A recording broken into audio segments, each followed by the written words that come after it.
Hey, good afternoon to you. 507 here, News Talk 105.9 WMAL, where we're making sense of the news. Coming up this hour, Jonathan Bronitsky will be with us. He's got a column out saying Jewish Democrats need to wake up. Pretty obvious why. We'll talk to him about that coming up this hour. You can chat with us, 888-630-9625, 888-630-WMAL. In my hands, I hold the gag order that Judge Juan Merchan has imposed on President Donald Trump. And among the things that Trump is not allowed to mention, he's not allowed to make or direct others, these are so his own surrogates and representatives, to make any public statements about counsel in the case other than the district attorney. So he's not allowed to talk about any of the prosecutors except for Alvin Bragg. That's the only one he's allowed to mention in public. And I'll just leave it there. The rest of the gag order is just as insane. But this is a big one because it precludes Trump from talking about Matthew Colangelo, the Biden Justice Department attorney who is now working on the case to destroy Trump in New York. So that gag order stops Trump entirely from mentioning that connection. And if your news outlet of choice refuses to mention any of these details, it is not a news outlet. I'm here to tell you now, they're not presenting the news. And so this is a big deal, and it's crazy. Trump this afternoon steps out to the microphones and says he's gagged. He can't talk about anything. The gag order is totally unconstitutional. Can't even allow articles to be put in. As an example, these are articles that were over the last day and a half. They're very good articles. They say the case is a sham, and it shouldn't even be tried. It shouldn't have been submitted. And I don't even know if you're allowed to put them in. We have a gag order, which to me is totally unconstitutional. I'm not allowed to talk, but people are allowed to talk about me. So they can talk about me, they can say whatever they want, they can lie, but I'm not allowed to say anything. I just have to sit back and look at why a conflicted judge has ordered me to have a gag order. I don't think anybody's ever seen anything like this. That's about the most restrained you'll ever hear President Trump be. He's like, I don't know even what I can say. The judge is conflicted. He can say that. The order doesn't preclude him from saying something like that about the judge, but the judge scolding Trump and his team today for, I guess, dancing all over the line of what he's allowed to talk about. I thought he was entitled to all sorts of rights. Apparently not. Sam's in Alexandria, line 1. Sam, good afternoon. You're on the Vince Colonnade Show. Hey, Vince, how you doing? Hey, before I get to my comment on the last segment, you had mentioned something about the different trial sites and all that they're doing. Yeah. And in the same breath, you said RICO, and I'm like, hold on.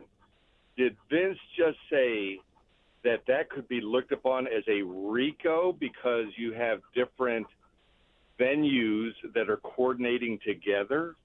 Well, yeah. RICO is an organized criminal enterprise, isn't it? Well, you know what? If I were to be elected something and I was concerned about how things were being worked, I would certainly think it'd be sufficient to look into people coordinating in a manner like that. But that wasn't my comment. Well, AOC tells us, Sam, that it's not even a crime, so I guess it's fine. Well, there you go. From the legal mind herself. Yeah. So my comment was, I think that the Trump team needs to look at this as an opportunity because he has a captured audience every time he steps out of that courtroom. To me, he should start off with, unlike the current sitting president, your former president, are happy to now hold a news conference on the major key points of the news today that you will not hear comments from the current occupant of the House. And after my 5 or 8 minutes, I will take questions. And then he just does that. He holds a news conference on how would you handle Ukraine? This is a weird one for him, though, Sam. I agree with you that he should obviously take advantage of all of his microphone and camera time, as he so often does. The challenge for Trump, I think, is just also a personality challenge for him, is that he can't help but say exactly what's on his mind. And right now, that's the kind of thing that puts him in peril. So what's going to happen is he'll stand up there and then somebody's going to throw a question out about the trial. and he won't be able to resist. He's just going to be like, well, Matthew Colangelo, this guy worked at the Biden Justice Department. And then he's running afoul of all these things where he's going to be penalized financially, and Merchan is going to throw the book at him. So right now he looks just angry that he has to restrain himself, Sam, and that he says a few brief words and he steps away from the microphone. But I do think it's having an effect. I think people see this and they go, man, this guy's really put upon here. At least that's what the polls have been demonstrating. Yeah, I totally get that, but I think as long as his attorneys are there, and either they can step in, because he did really well during the whole COVID thing, is when they say, if anybody asks a question about the trial, I will step forward for you, and I will say, well, as you know, he has been restricted. Mm-hmm. His First Amendment rights have been restricted, and therefore he cannot comment on the current attorney who just transferred over from the Department of Justice. Maybe it'll work. I don't know. It does. I do think that someone stepping up and interrupting Trump and being like, no, this guy can't answer this question, not the kind of thing he'll probably abide. But you're right. He should use it as effectively as possible. Sam, thank you very much, sir. Thank you now. Appreciate the call. Let me go to... Baby. Thanks, baby. Joe is in Woodbridge now, line 5. Joe wants to make a point about all of this. Good afternoon, Joe. Hey, Vince. Good to talk to you. Always good to talk to you. Yes, sir. Great you show too. As usual. Thank you.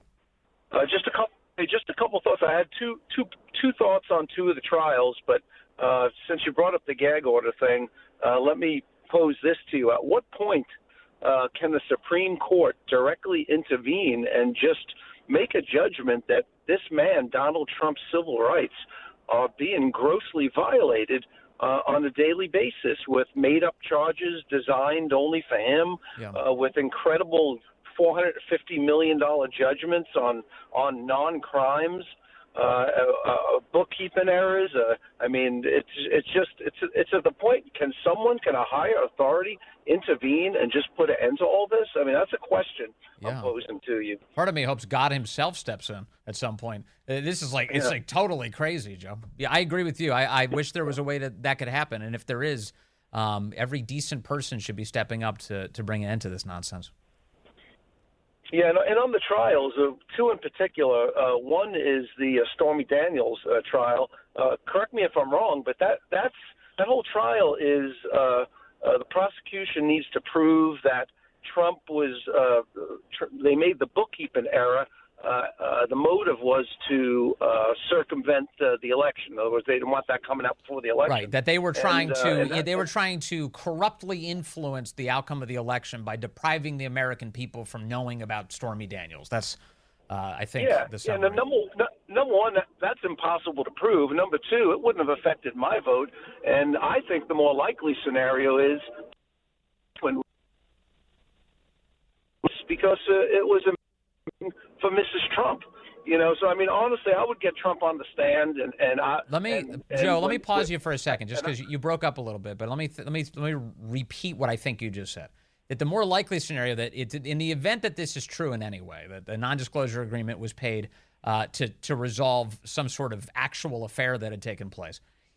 The greater interest for Trump was not actually affecting the election. Also, it wouldn't be a surprise that Trump has had multiple wives. There have been allegations that he went from one to the other on the basis of having one as a mistress. I mean, this isn't a new factor in the way people think about Trump and his life. But it would actually be a big deal to Melania, you're saying. So in other words, this may have been more about safeguarding his marriage than it had anything to do with an election. Exactly. And if that's the case, and if that's what the prosecution's case is resting on, I would put Donald Trump and Cohen on the stand, and I would put that out there, and I would destroy the prosecution's case on that. And on the case on the January 6th case, correct me if I'm wrong. Are you still there, Vince?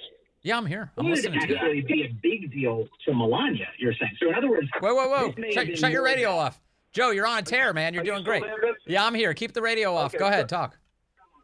Got it. So, and now on the January 6th case, correct me if I'm wrong, but that one rests on immunity, and the prosecution is trying to prove that Trump was not performing presidential duties on January 6th. Am I correct on that? He's in the midst. So this Thursday, there's a Supreme Court hearing on this very question.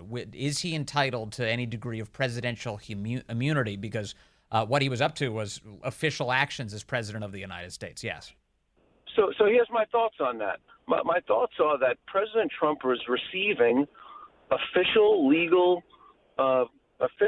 advice from his presidential legal counsel that there was fraud and shenanigans in the election.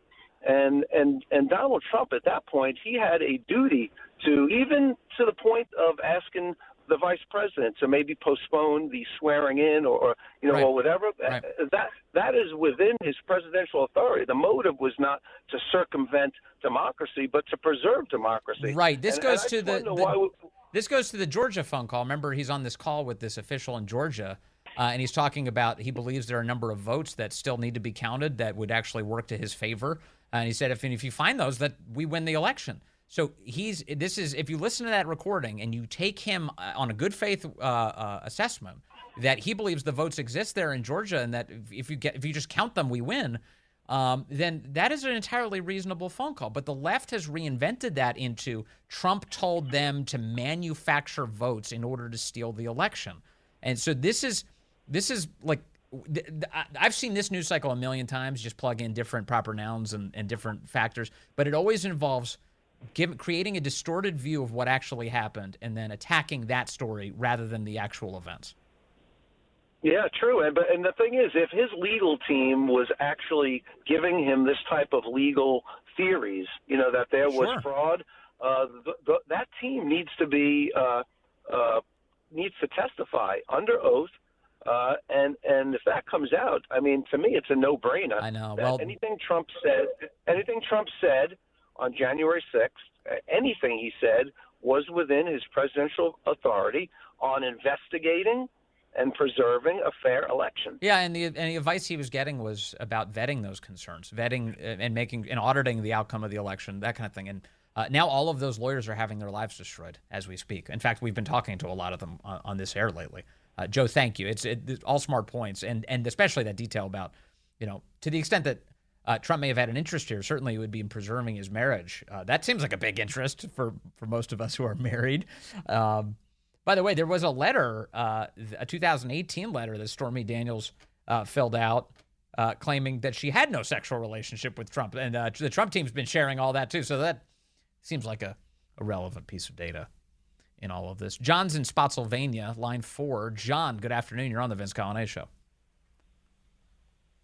Afternoon, Vince. Job. Hey, man.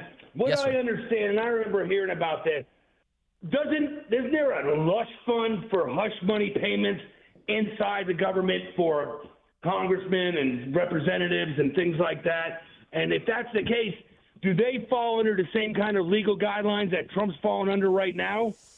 So that's fun, isn't it? So back in 2017, there was some attention paid to all of this.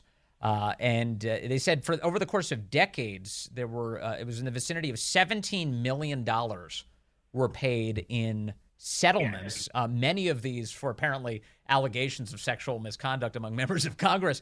And that money, of course, comes from you, John. You paid those settlements. Those were taxpayer-funded settlements. That slush fund was composed of your money.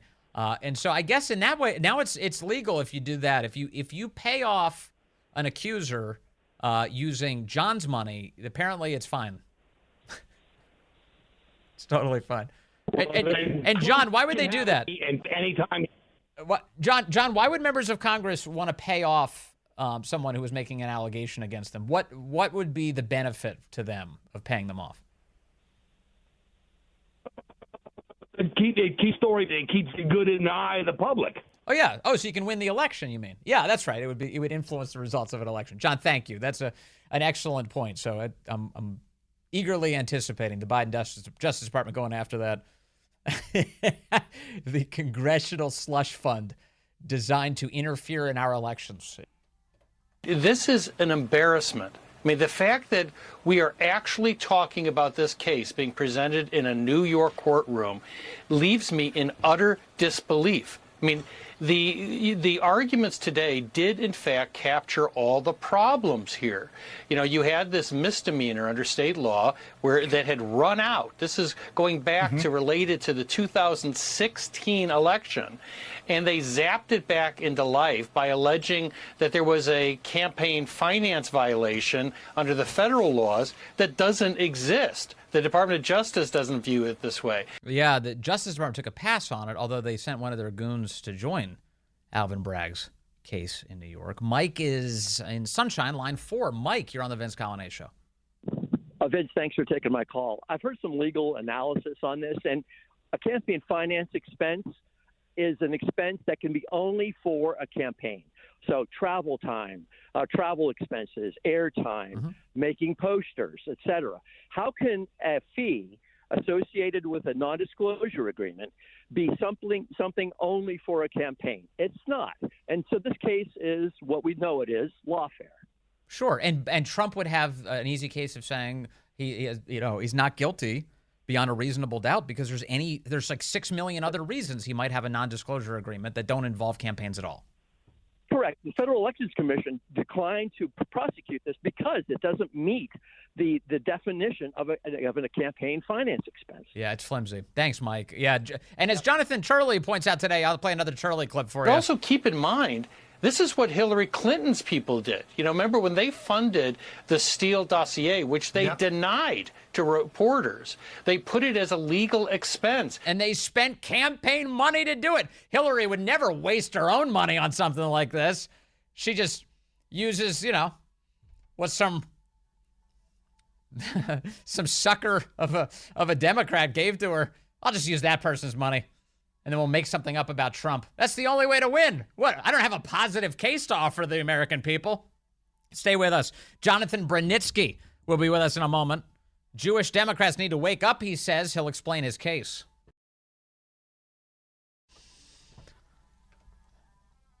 Hey, good afternoon to you. 5:35 now, News Talk 105.9 WMAL, where we are making sense of the news. You can join us, 888-630-9625, 888-630-WMAL. Chaos continuing on college campuses all across the country, but mostly in liberal enclaves, where you get these students who are marching on behalf of Hamas. In fact, some of them chanting, "We are Hamas," chanting, "Death to America, death to Israel." At Columbia University, just the last 24 hours, a massive faculty walkout in support of the pro-Hamas students.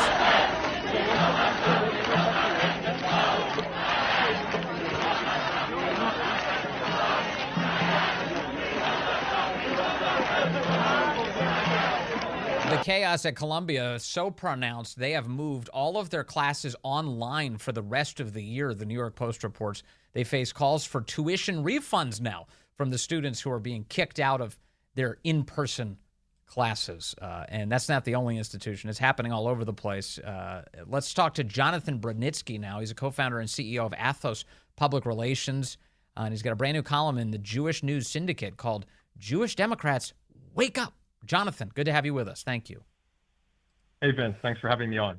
We've got a lot of disturbing images coming to us from across the country, and certainly disturbing words out of the mouths of these college students who are rooting on literal terror organizations. It's not just a nuanced policy debate. This is straight up advocating for death and destruction. Why is that, Jonathan? Well, I think it's a long time coming. We represent a great author, Chris Rufo, who wrote a New York Times bestselling book called America's Cultural Revolution, where he traced the development of radicalism on campus. I mean, that's what's so frustrating to me, is that this shouldn't be a surprise.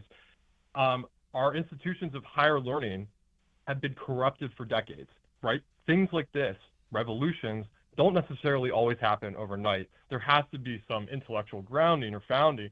And beyond that, I think that there are probably financial elements of support that are helping students put these protests together, which we can, I think, talk about in a little bit. But I think irony of ironies, Columbia University being probably foremost in the news. Maybe some people know this and some don't. It's a little bit obscure educational history. but the core curriculum was the central element of Columbia University's teaching for really 100 years. It was formulated in the beginning of the 20th century, and the point of which was to teach students the best of what had been thought and said in Western civilization. And here, lo and behold, Columbia's founders probably rolling in their graves, we have Islamists walking around in broad daylight. As I have a friend, Josh Hammer, I think mutual friend, who likes to say, we should look at these kids and what's happening on campus, suspend, arrest, and deport, in parentheses, where appropriate. Yeah, so, it's interesting. I'm kind of random. I had a caller earlier who was pointing out, we were talking about a separate news story entirely, the catch and kill phenomenon associated with Trump and his trial and all the allegations about the National Enquirer. And a caller raised, at this point, he said, back in 2008, there was a story about a guy called Rashid Khalidi and his relationship with Obama that the LA Times had. And Obama was spotted at a party being very chummy with him at some sort of event, and they had video of this, the LA Times. And the reason why this was a scandal was because of how anti-Israel and how anti-Semitic this Khalidi character was. And if this ever got out, the video, it could have been very damaging. But the LA Times sat on it back in 2008. They never released the video. To this day, they've never released the video. And when I was looking up just basic information about Khalidi and his whereabouts these days, one of the things I just discovered, Jonathan, he's at Columbia. He's a professor at Columbia right now. I don't even know how these. I mean, it almost fits perfectly together, all of these stories. But it goes to your point. This has kind of been a long time coming. It's been developed over many years, and now there's a bit of reaping what they sowed going on, isn't there? Yeah, that's right. And everyone tends to look at Berkeley as the focus of campus radicalism. But there are campuses like Columbia where this type of extremist thinking has been going on for a long time. I think it might be helpful to listeners to understand when, in particular, things started to flip with the Israel situation.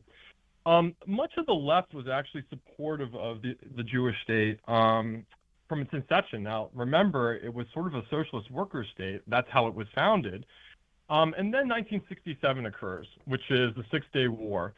And Israel, until then, had been seen as David fighting Goliath. Right. But with that massive victory over air armies, when Israel was attacked and it won in just several days, the narrative sort of flipped.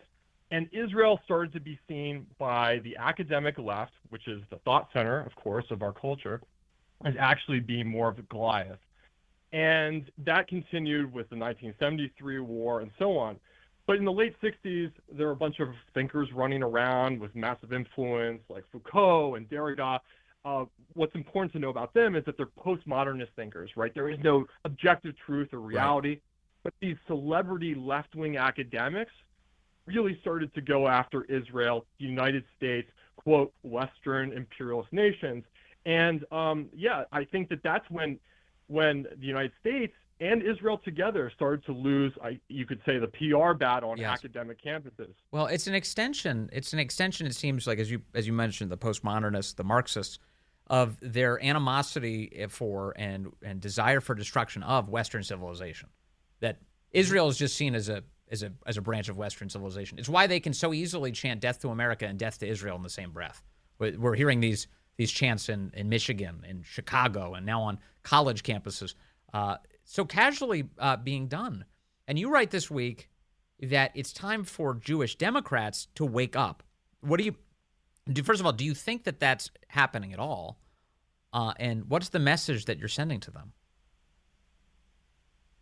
Right. So I'm Jewish. I've lived in different parts of the United States. I grew up in central Pennsylvania. I have family in Michigan. So I'm not really a city kid. I grew up in rural areas. I knew of anti-Semites. I faced some anti-Semitic behavior growing up. But, it seemed to me to be not particularly serious. And then as I got involved with politics, what do you hear all the time from large academic institutions and nonprofits and now government agencies? Anti-Semitism in America is exclusively a right-wing phenomenon. That didn't jive with my own personal experience. And it certainly didn't jive with my professional experience working in Washington and in politics.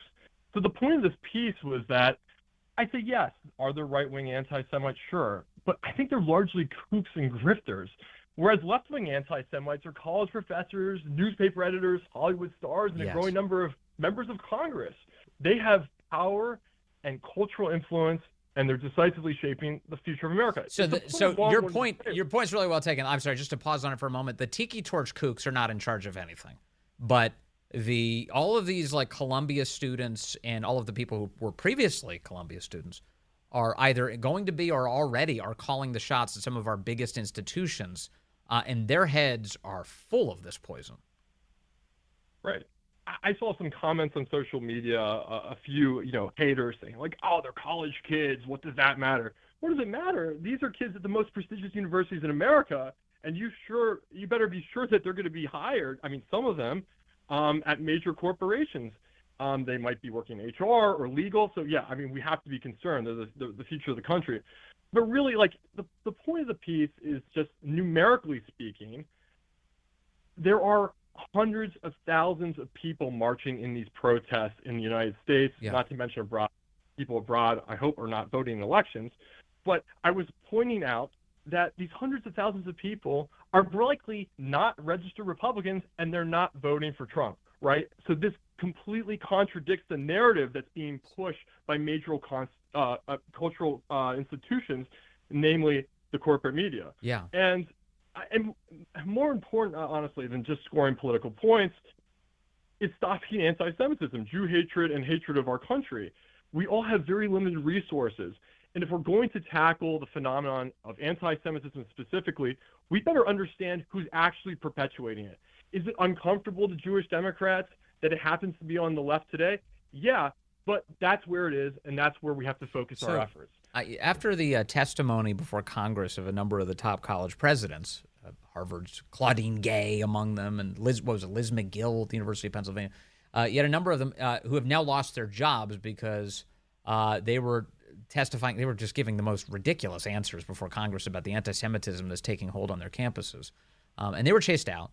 And then you had a number of big donors to these institutions who were saying that they're going to pull their money. They are horrified by what is happening on these campuses. And I kept thinking as they would make these statements, wait a second, you've been funding this for years. It got this way because of your support. Unfortunately, maybe you didn't realize what was happening, but teaching people to judge each other and to hate each other for such shallow reasons, this has been going on for a long time, and now it's just, it's coming to fruition.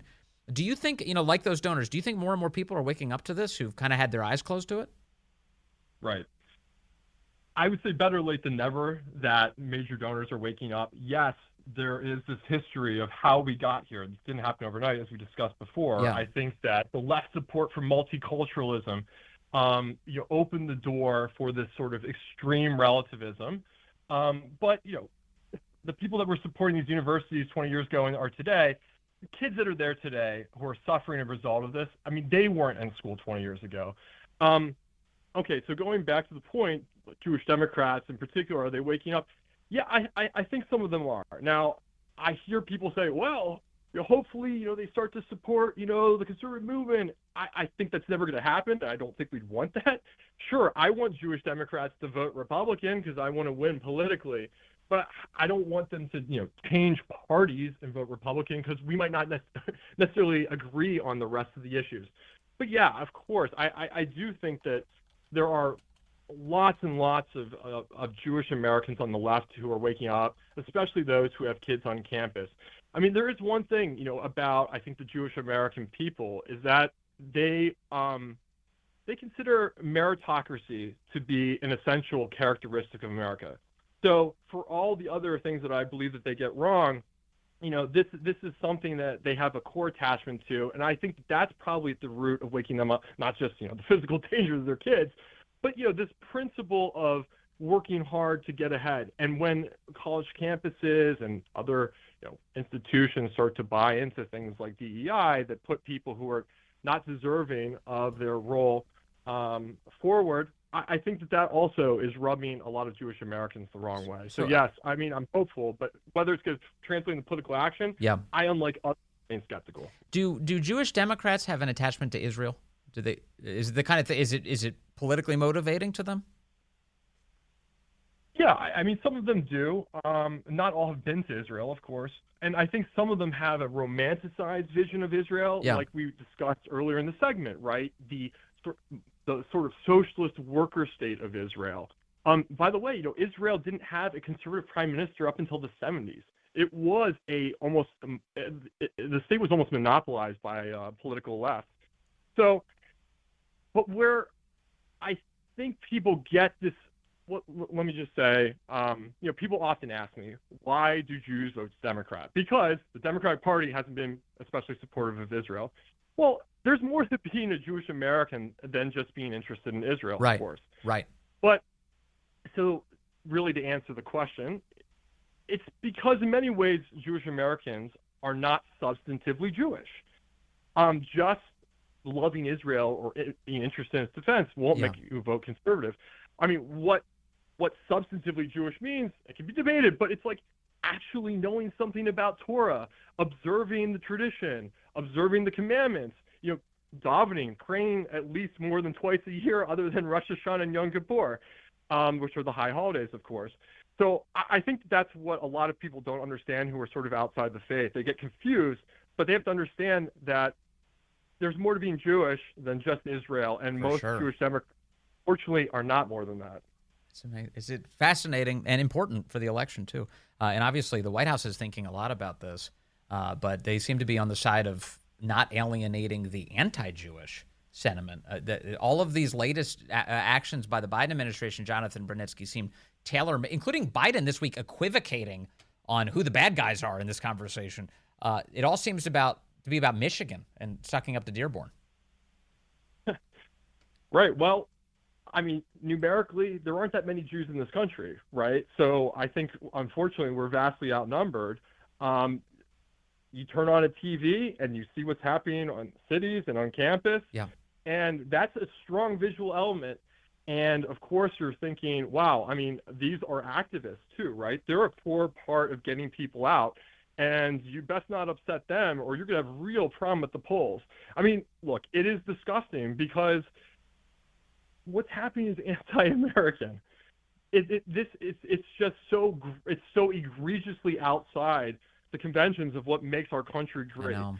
And the fact that the White House doesn't have more of a spine, it seems to be absolutely no adults at the White House or on college campus. I know. It is frightening. It's very frightening. I know, and now I'm seeing kind of the anti-Israel people, lefties, getting in the face of Alec Baldwin in the middle of New York. It's like, what the heck is going on? They're like screaming in his face. They're screaming in Eric Adams' face on airplanes. And the only thing that makes me think like, oh my gosh, well, they got what they've set up is this is the world that the left has arranged. Maxine Waters screaming at her activists, get in the face of politicians you disagree with. Tell them they're not welcome here. Drive them out. She said all of that, and now these lefties are doing it, and they're doing it against their own leaders. Yeah. Look, what I want your listeners to realize is that the issue of Israel and the United States, I mean, it can't be separated. I know that there are complexities and nuances to the policy debate, but there's only black and white when it comes to being civilization or anti-civilization, right? And there's a reason we call our tradition the Judeo-Christian tradition.